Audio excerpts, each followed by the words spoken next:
Hi folks, I'm Jacob, this is PC Gamer, and this is the Logitech G Pro X2 Superstrike, the world's first gaming mouse with proper analog clicks and rapid trigger. I, like many, was pretty starstruck by the Superstrike when I got my hands on it about a month ago. Being able to set your click to a hair trigger sensitivity so that you can shoot by putting just the slightest amount of pressure on the mouse button impressed me right from the get-go. It all feels very snappy and very responsive. But I'm now an entire month older and therefore much wiser, and my views on the mouse have matured accordingly, meaning they actually haven't changed much at all. I'm still kind of in love with the Superstrike, and after spending dozens of hours clicking heads with the Superstrike, the initial novelty hit might have faded, but I'm still not finding myself wanting to switch to anything else. I suppose I should pause to explain what exactly makes this mouse so different for anyone watching who hasn't seen it yet. So let's go to sitting down Jacob for the lowdown. So you can basically think of this as similar to Hall effect on keyboards, in the sense that you have adjustable actuation. I have a little slider here in the Logitech software where I can change the actuation point. I prefer having it set to 1, which is the lowest, and that means I can literally, just with, you can see it there, the click goes down to the first level just by the slightest press. And then you can move on to click haptics, which this is how strong you want that click to feel and sound. I have that on the lowest level, but I think a lot of people prefer it on 2 or 3. And then you also have rapid trigger, essentially the same as on Hall effect keyboards. And the basic idea is you can depress the key, and the moment you start lifting back up, it reactuates the key. So you can click super quickly, no matter how far up or down you are. And so if I've got this enabled to the lowest setting, that means it'll, as soon as I start coming back up, it'll click. And you can actually see this better in the actuation point tab, because that's where you can see how far down you've depressed the key. And so I'm actually clicking, even though I've got the actuation point set to 1 at the top here, if I go all the way down to there, I'm actually clicking now and I can feel that click coming through with the haptics. And so that's what rapid trigger does. And the combination of all these things essentially means that you can click with the lightest touch, and even if you've already gone all the way down, you can just do the lightest touch again and click again. And so it really reduces that latency between deciding to click and then actually clicking and feeling that click. Thanks, sitting down Jacob. Apart from this new technology, the Superstrike's essentially the same mouse as the previous Superlight 2. It's the same lovable potato shape, uses the same Hero 2 sensor, and has up to an 8 kHz polling rate, which is great, I suppose, if you like big numbers. It's also the same $180 price tag.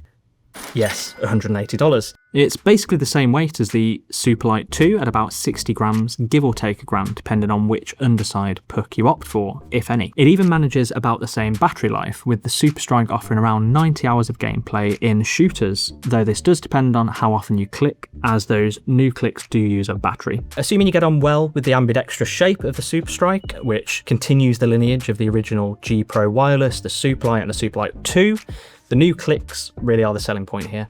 Now, it's hard to convey how the light actuation and haptic response feels in words, other than saying again that these clicks feel much more snappy and responsive than ordinary mechanical ones.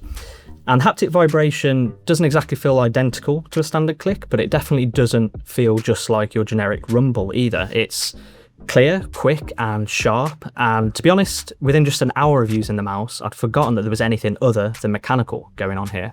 It's felt especially click-like since I got used to having the haptics on its lowest level, and this not only has the benefit of saving battery life, but also being extremely quiet. But I think we can get sitting down Jacob to give us a demonstration of that.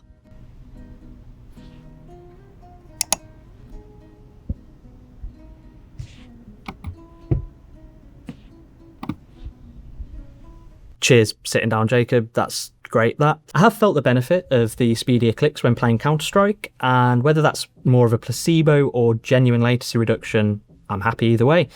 I've also noticed that clicking in quick succession feels significantly easier, so it should be good for any games that require high CPS or APM. But probably the thing that I've come to appreciate the most over the last few weeks using the Superstrike is the benefit of holding my mouse very lightly. Now, that's because the Superstrike really encourages this and makes it easier. Your brain quickly learns that you don't need to hold on quite so tight or press down quite so hard when you have a hair trigger click. And the result is that I find myself having a very calm and relaxed grip on my mouse, which makes moving it around the mouse pad that much easier. and it helps me become less of a complete trembling wreck in clutch moments. I should pause here though, because other than the $180 price tag, there is one thing about this mouse that I've come to dislike, and that's its skates. These are black UPE that feel quite slow compared to the usual white PTFE ones that you often find on premium mice. And to be honest, I don't know what to make of this, because on the one hand, the Superstrike's really quite slow on cloth compared to other mice, but on the other hand, some people might actually prefer that awful, nasty, horrible, muddy control feeling. And I suppose on the third and final hand, if you're paying $180 for a mouse, while one could argue that it should come with the best feet, I could also see someone making the argument that it's really not that much extra to just get your own preferred aftermarket skates, which is exactly what I did. I got myself some X-Ray Pad Obsidian dots. I should note as well that this mouse does suffer with the same long press scroll wheel issues as the previous Superlight 2, and you have to really keep that pressure on the middle click to keep it registered over any sort of extended period of time. For instance, to drag the camera around in a top-down game. So if you do use your middle mouse button to drag canvases or cameras around in software or in game, that's something to bear in mind there. But that's about it for downsides, other than, you know, I have seen some people complaining about issues that I haven't experienced much of with my model, so maybe there are some quality control issues, I'm not too sure. I have found there's some left-right wobble on the clicks, if I bottom out the button that is, but I'm not sure why I'd ever press down and squeeze that hard when the clicks have such light actuation. I've seen some people saying that squeezing the side of the mouse makes it accidentally click, but I've squeezed mine as hard as I can and it hasn't been a problem for me. Not denying that it is for other people, just my model doesn't have that issue. Initially I thought the fact that you have to use G Hub to manage the mouse's settings would be a big downside, but actually I'm finding it's not that big of an issue as I thought it would be. The only thing I'm still finding to be a downside with G Hub is that it doesn't let you adjust the sensor rotation, so I'm having to use a third-party app for that. It would be nice to have the option for web software, of course, and to have a separate profile switch button on the mouse to toggle between onboard profiles, but G Hub does let you choose and store your settings for the mouse, so you don't need to keep it running to have things exactly how you want them. You can even set it up so that you can toggle between profiles without opening the software, but you do have to sacrifice a mouse button for that. So if you want to save it to an onboard profile, you just click the settings cog down at the bottom left, and then you click onboard mode, and then you can enable it, and you can select one of the slots, and then press the three buttons, the hamburger icon, and you can import one of your profiles that's the software-based profile that you've got. You can select that, and now it's running in onboard mode, so you can switch to another operating system, you can not have G Hub running, and all of your settings will be saved to the mouse. And if I want to be able to toggle between different onboard profiles, then what I can do is I can come to the assignment section. This is when it's not in onboard mode, so when I'm in just normal standard software-based mode, I can get to system, and then if I search for profile, I can find onboard profile cycle, and so I can drag and drop that onto, let's say, my forward button, and there I can actually use that to cycle through my onboard profiles, assuming I've got those set up. So if I go back on the onboard mode, turn it on, I could import that profile again, and that should work now to cycle, as you can see, between my onboard profiles. So I could set this slot 2 up for a different kind of actuation or haptics on that and toggle between them if I've got them both set up with that. Thanks again, buddy. Altogether then, I'm finding little not to love about the Superstrike. Well, it's just as comfy as the previous G Pro shaped mice, which I love. It's quiet, it has me shooting quicker, and it even has me aiming better because it's encouraging that lighter and more relaxed grip. More than anything though, I'm just happy that actually useful analog tech has made its way onto the gaming mouse market.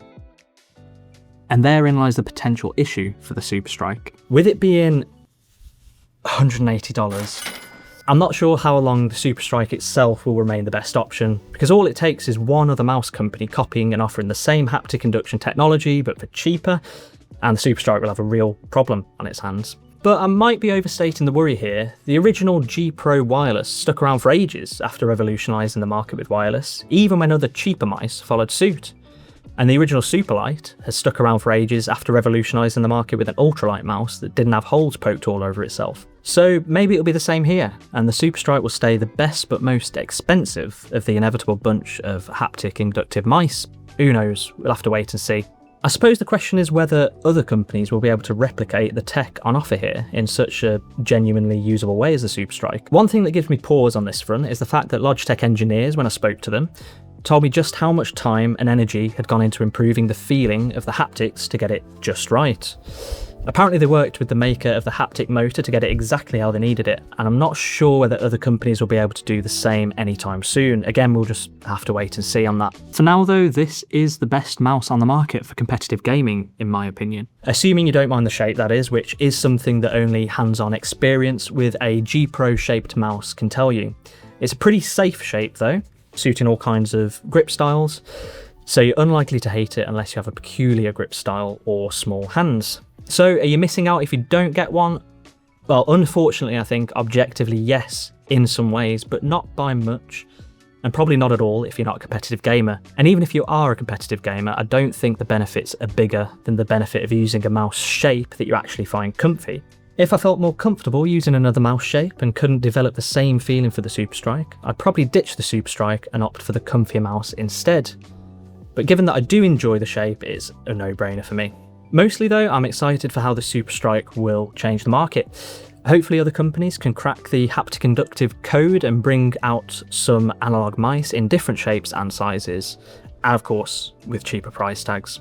So that's it, that's what I think of the Superstrike 1 month on. I'm curious though, what price would you pay for the Superstrike? Let us know in the comments below, and don't forget to subscribe if you want to keep up to date on more PC peripherals and games.